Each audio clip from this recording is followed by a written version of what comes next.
Assalamualaikum warahmatullahi wabarakatuh, guys. Jadi, hari ini kita mau belajar tentang ide pokok. Ide pokok ini punya nama lain, gagasan pokok, ide utama, pikiran pokok atau pikiran utama, inti paragraf atau inti masalah, dan juga topik utama. Jadi, kalau ada istilah-istilah yang udah Mimin sebutin tadi, berarti itu termasuk bagian dari ide pokok ya. Oke, next. Ide pokok atau ide utama. Dan juga disebut gagasan pokok atau gagasan utama. Dari sebuah inti permasalahan yang terdapat dalam suatu paragraf atau teks.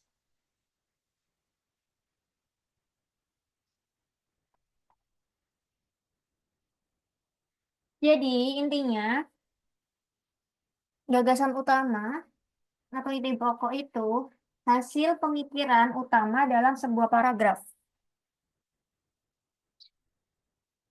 Nah, jenis-jenis ide pokok itu ada tiga. Yang pertama itu ide pokok di awal paragraf. Namanya itu paragraf deduktif. Nah, ini contohnya kayak gini. Pulau Jawa memiliki sejumlah gunung, sungai, hingga pantai. Beberapa gunung di Pulau Jawa, contohnya Gunung Slamet, Semeru, Salak, dan Merbabu. Sementara sungai yang terkenal misalnya Sungai Ciliwung dan Bengawan Solo. Terakhir, di Pulau Jawa terdapat berbagai pantai populer seperti Pantai Anyer, Pangandaran, Parangtritis, dan masih banyak lagi. Itu tadi itu contoh paragraf deduktif, ya, kayak gitu. Nah, lalu yang kedua, itu ada paragraf induktif atau ide pokoknya itu di akhir paragraf. Contohnya kayak gini. VCO, Virgin Coconut Oil atau minyak kelapa murni, sorry, berperan membantu mencegah penyakit jantung. VCO juga dapat mencegah penyakit kanker. VCO juga biasa diminum untuk memperbaiki pencernaan dan meningkatkan sistem kekebalan tubuh. Itulah beberapa manfaat dari VCO. Nah, itu. Jadi pokoknya manfaat dari VCO tadi kayak gitu. Lalu yang nomor tiga, yang terakhir ini. Paragraf campuran, deduktif, induktif. Jadi ide pokoknya itu di awal dan di akhir paragraf.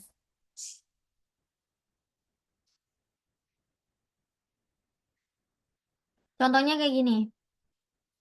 Tidur siang dengan durasi 20-30 menit dapat membantu meningkatkan kewaspadaan dan fokus otak. Jika Anda bisa membangun kebiasaan tidur siang selama 20 sampai 30 menit setiap hari, bukan hanya peningkatan fokus dan memori otak yang bisa didapatkan, tetapi juga daya tuh dan daya tahan tubuh juga lebih baik. Maka dari itu, sempatkan untuk tidur siang untuk meningkatkan kewaspadaan dan fokus otak. Nah, itu ide pokok paragraf campuran ya. Oke, next.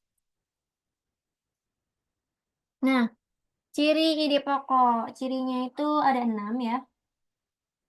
Nah, yang pertama itu ada terdapat topik permasalahan. Jadi di ide pokok itu kita itu tahu apa yang mau dibahas gitu ya. Ada inti dari permasalahan dari paragraf itu. Yang kedua itu ada ide pokok menjadi penjelas atau dapat dijabarkan. Contohnya tadi di ide pokok di awal paragraf tadi kan bahas tentang Pulau Jawa. Nah, Jadi Pulau Jawa kan dijabarkan, ada gunung, ada sungai, hingga pantai. Nah, gunungnya itu apa aja di Pulau Jawa, terus sungainya itu apa aja di Pulau Jawa. Yang terakhir itu pantainya apa aja di Pulau Jawa, kayak gitu ya.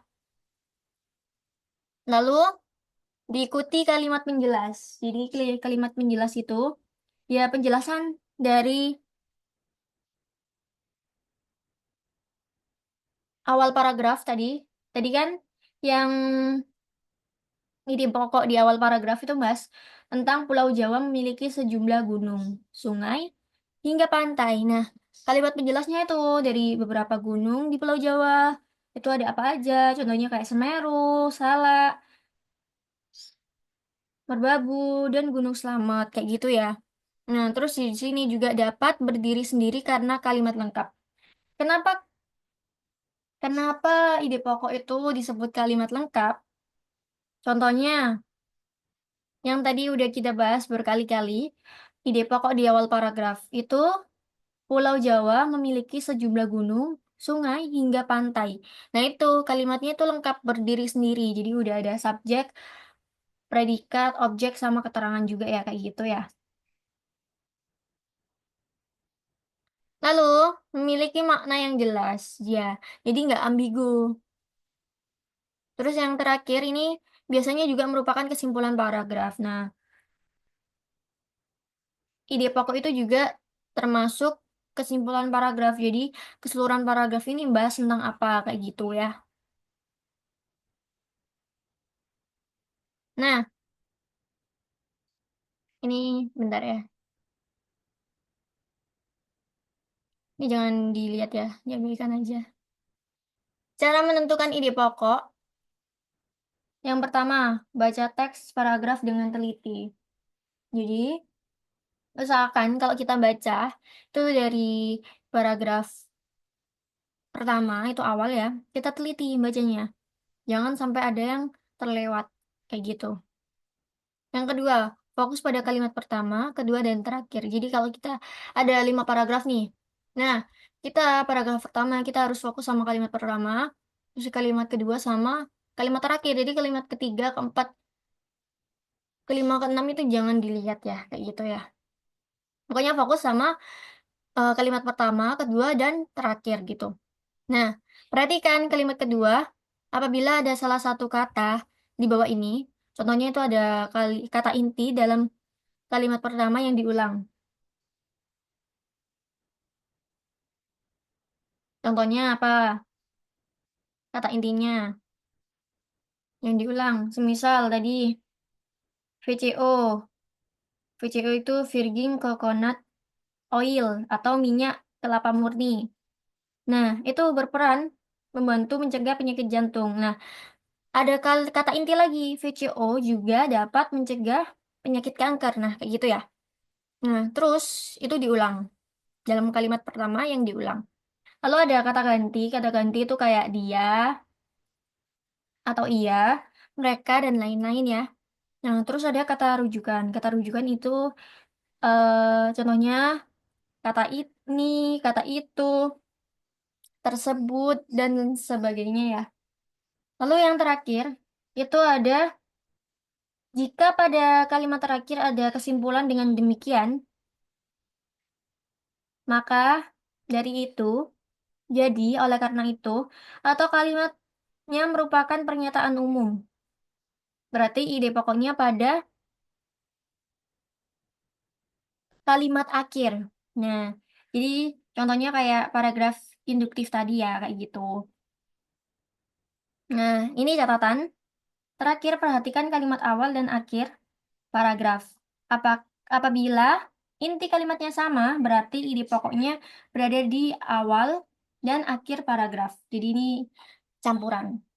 Kayak gitu ya.